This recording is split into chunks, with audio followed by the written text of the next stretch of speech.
हम सभी को लेना होगा। धन्यवाद। श्री के Ram Mohan Naidu ji. Thank you, Honorable Chairman, sir, for giving me the opportunity to participate in this important debate. Sir, according to the Comprehensive National Survey on the extent and pattern of substance use in India 2018, 14.6% consume alcohol, 2.8% consume cannabis, and 2.1% resort to opiates. Sir. In a country with a population of more than 130 crore people, these numbers should worry all of us who are present here. In fact, 1.58 crore children aged between 10 to 17 years are addicted to substances in the country, sir.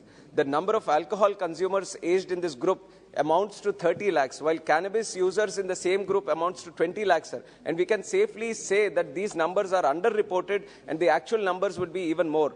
These are Indians who are legally and, more importantly, emotionally classified as children, sir. This is a problem because the maturing brain in adolescents is particularly more vulnerable to the acute use of drugs, and drug use during adolescence increases the chances of substance use disorder later in their life. However, in order to tackle this issue, we need to understand the geography and the geopolitical situation behind it, sir. India is sandwiched between two major drug-producing rings in the world, which is the Golden Crescent, comprising of Pakistan, Iran and Afghanistan, and the Golden Triangle, which comprises of Thailand, Laos and Myanmar. Hence, India is located in a location that will inevitably make it vulnerable to the drug trade, sir. And since many of the drug trade supply chains are international, it becomes all the more pertinent to take up these negotiations with neighboring countries and evolve regional security architecture to combat this issue, sir. And platforms like SAARC, ASEAN or regional NSAs meet could serve as a great platform for the central government also, sir. And drug abuse also impacts families economically and impoverish them, while making their generations more likely to be in the poverty. And according to a paper by the National Institute on Drug Abuse, weekly expenditure on drugs amount to $13, and the total expenditure ranged between $250 to $25,000, sir. This is a huge amount for a country like India, sir. And there is also a liquor connection to drugs. In the name of banning liquor, what really happens in most cases, we have also been observing, is that the state governments take over the liquor business. Underground liquor mafia and black markets with spurious liquor start to flourish. So instead of leading to reduction in addiction, it leads to an increase in deaths due to consumption of spurious liquor, sir. And some of those who are trying to avoid this adulterated liquor will shift to other alternatives like drugs to sustain their addiction. Sir, in 2020, the NCRB reported almost 60,000 cases under the National Drugs and Psychotropic Substances Act 1985, which was reportedly a twofold increase in the last decade alone, sir. So clearly, a legal-only approach towards drug abuse and addiction is not yielding satisfactory results.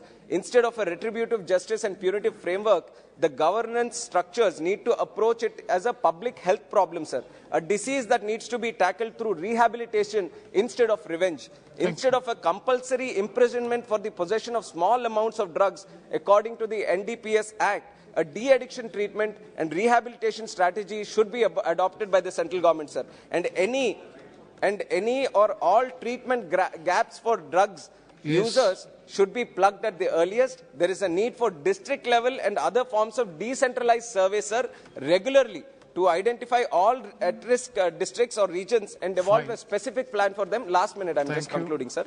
In the last 5 years alone, under the National Action Plan for Drug Demand Reduction, 2,85,559 persons have availed assistance under this plan in 2021-22 alone, sir.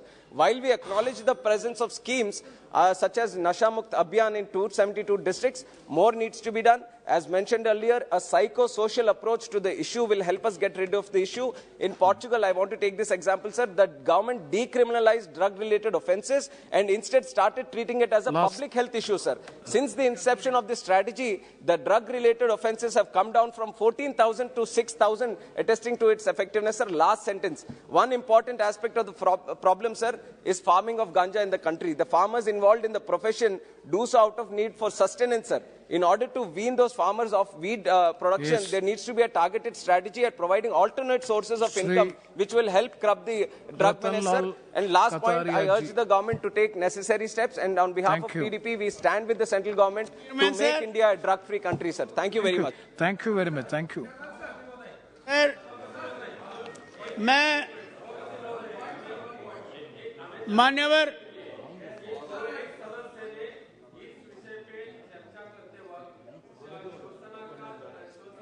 No.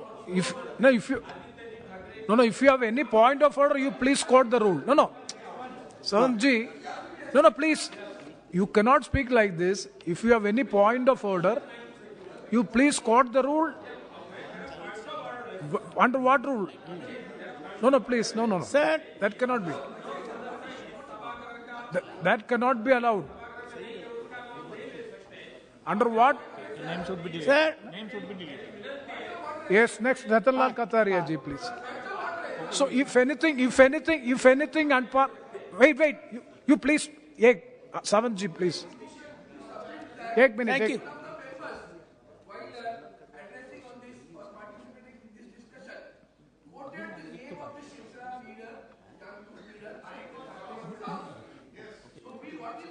The order is that he is not supposed to quote the name of the person who is not present. Definitely, over here. that will be expense. Okay. Definitely. Why should you make such noise? Just remind us. Definitely, it will be expense. Yes.